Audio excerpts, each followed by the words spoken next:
Important institutions के इस chapter में हम बात करेंगे डिपॉजिटरीज की। So depositories are institutions which hold your securities, that is shares, bonds, debentures, mutual fund units, etc. in electronic form, which is also known as demat account.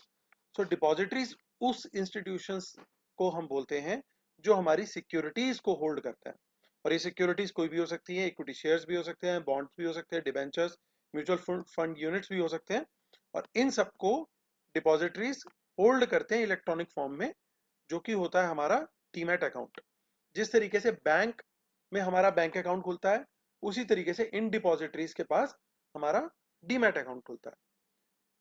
Bank में हमारा जो पैसा होता है, अगर कोई पैसा हम वहां पे जमा कराते हैं तो बैंक अकाउंट में रिफ्लेक्ट करेगा कि मैंने जीरो बैलेंस था कल और आज 1 लाख रुपया जमा हुआ, तो वो दिखाएगा कि मेरा बैलेंस है 1 लाख रुपए।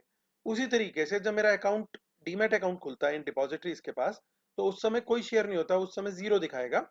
लेकिन कभी मैं कोई शेयर परचेज करूंगा तो वो वहां पे दिखाएगा कि ये इतने शेयर्स मेरे यहाँ पे इलेक्ट्रॉनिक मोड में पड़े हैं। फॉर एग्जाम्पल मैंने 100 equity shares of Reliance industries limited purchase किए, तो वहां स्टेटमेंट में दिखाएगा रिलायंस इंडस्ट्रीज लिमिटेड के इतने इक्विटी शेयर्स पड़े हुए हैं।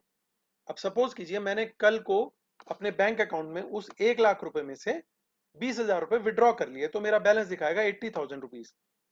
सिमिलरली इस डीमैट अकाउंट में अगर 100 इक्विटी शेयर्स में से मैंने 20 शेयर्स बेच दिए, तो बैलेंस दिखाएगा 80 equity shares of Reliance industries limited.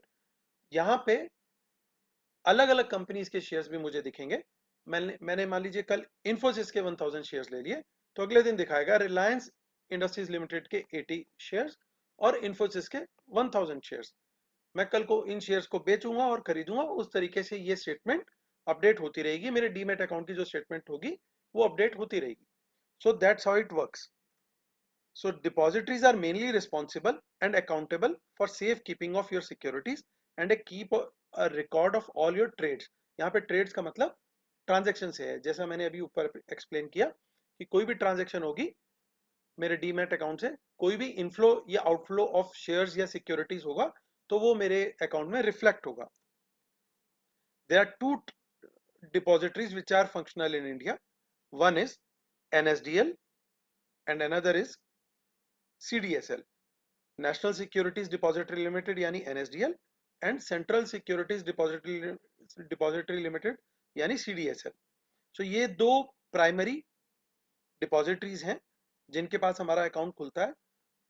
Directly हम इनके पास अकाउंट नहीं खोल सकते, इनके पास अकाउंट खोलने के लिए हमें जाना पड़ता है थ्रू डिपॉजिटरी पार्टिसिपेंट।